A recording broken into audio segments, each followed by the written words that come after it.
Welcome back to another episode of Rock Boys Football. This is a conversation that I did not have on my bingo card going back to the month of August, but a conversation that, quite frankly, we need to have is the Shane Beamer era over at South Carolina. And to the South Carolina fans who've been rocking with the boys the last couple of weeks, I kind of took the stance of let's give Shane Beamer 2026. Let's see if he can get the offensive coordinator hire right. It's becoming harder and harder to have that stance because you look at what's going on around this program and say it feels like it's a loser program right now. And I'm not necessarily pointing at Shane Beamer and pointing at the players and calling them losers, but go back to 2024, like when the moment was the biggest and you had to make plays to win games, which you make no mistake about it. That's what it takes to win in the SEC. It felt like South Carolina was making those plays.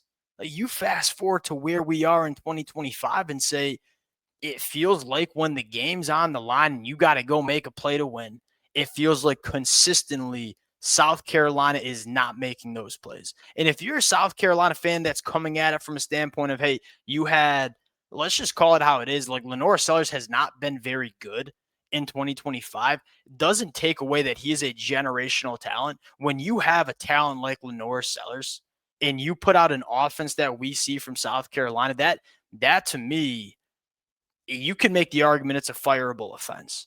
And I think the other storyline about this game with Texas A&M is Texas A&M it gave you that football game in the first half. And I'm not trying to take away from some good things that South Carolina did. I mean, they were turning the football over. They were missing kicks. They were dropping passes. Texas A&M tried to give South Carolina that football game in the first half, and South Carolina didn't want it.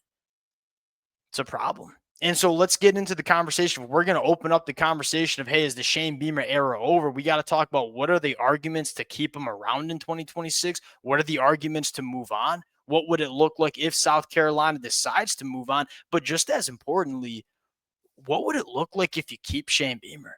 Like what would we expect from this team in 2026? And I'm talking about offensive coordinator. I'm talking about quarterbacks. I'm talking about the offensive line. I'm talking about retaining the young talent on this roster, which seems like it's a question right now. Got to have all these conversations before we get. To me, the foundation, there were some cracks in the foundation. There were more and more doubters every single week. This game, this loss, to lose it this way, there's a lot more doubters, and we have to have this conversation.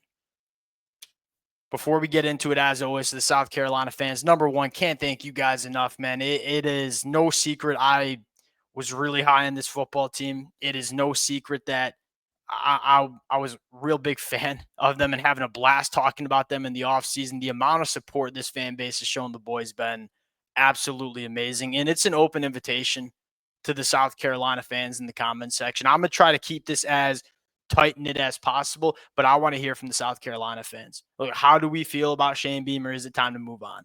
Let it fly. Appreciate you guys. If y'all do enjoy the content, consider subscribing to the channel. And let's start with the pros, the arguments to give Shane Beamer 2026.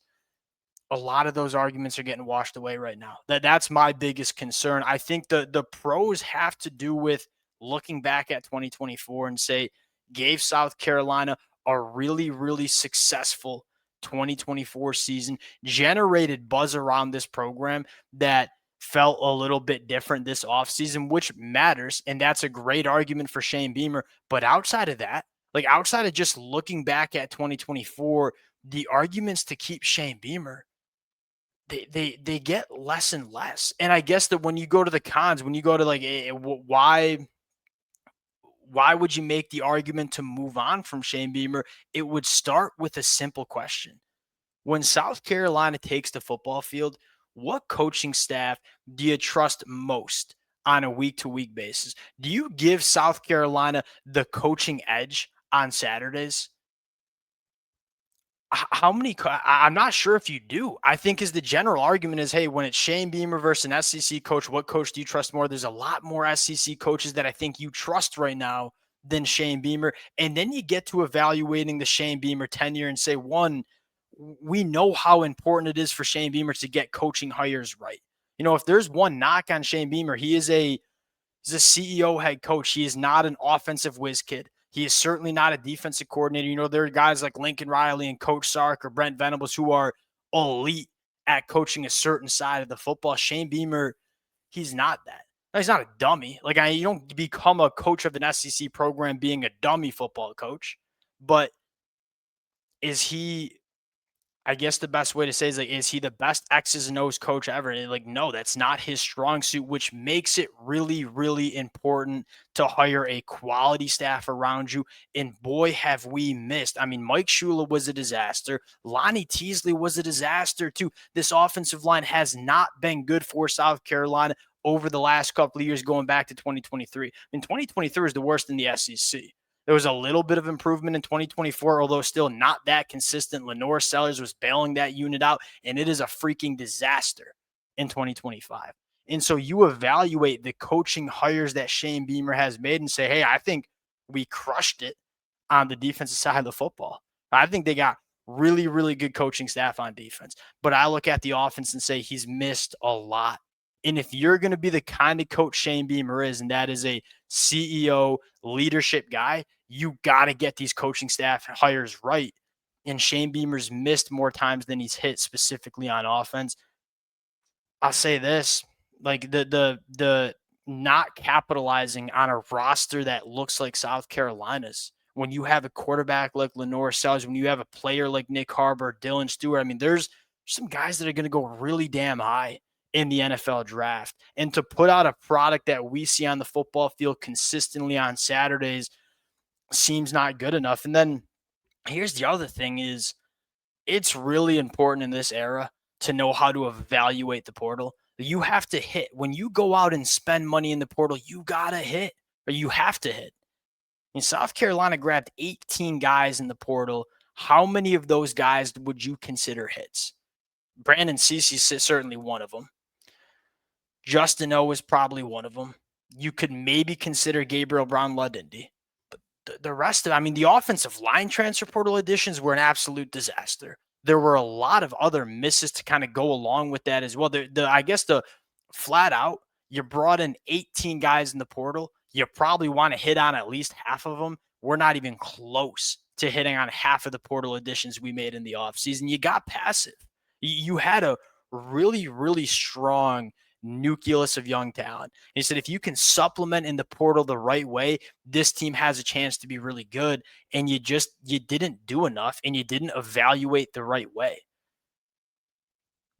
Lastly, I'll say this, and it's frustrating because Shane Beamer keeps getting, this is going to be a little ranty, and I won't last that long ranting.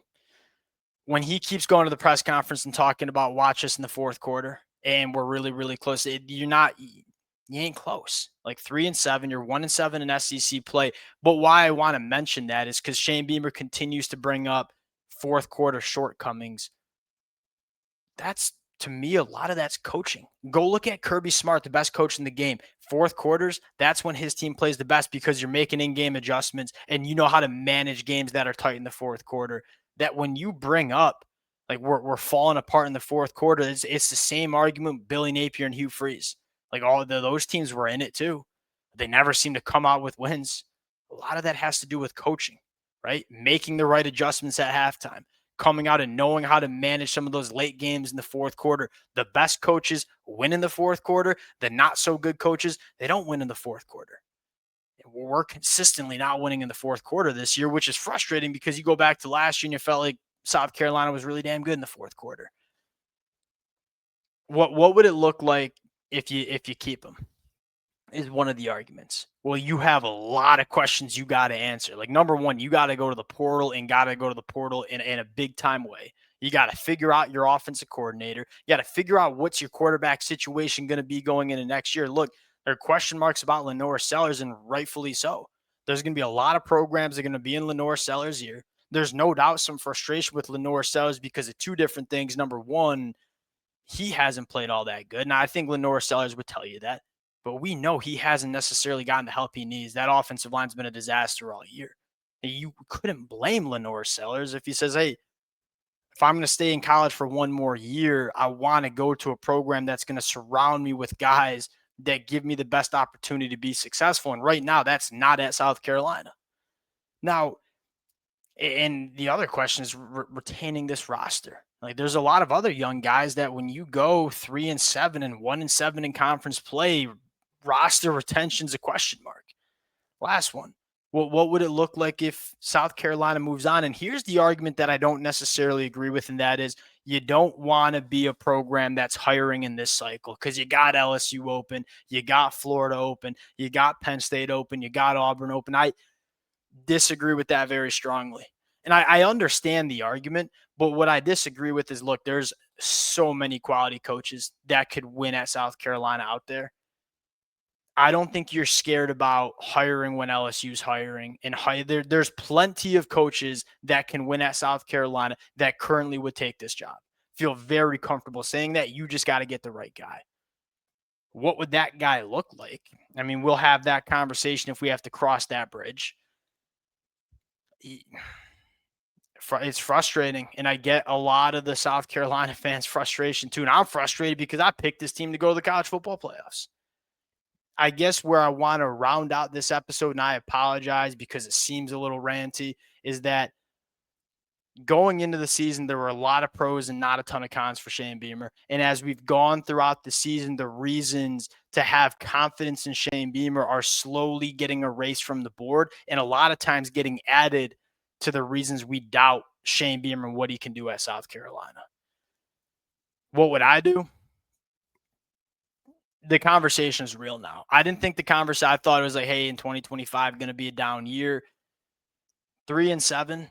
We'll see what it looks like against Coastal Carolina. We'll see what it looks like against Clemson. It's really, really hard to have a strong argument that we should give Shane Beamer 2026. I'm happy I don't have to make those decisions. Those are my takes on the situation. South Carolina fans, let it fly. Appreciate you guys. If y'all do enjoy the content, consider subscribing to the channel. We'll talk to y'all later.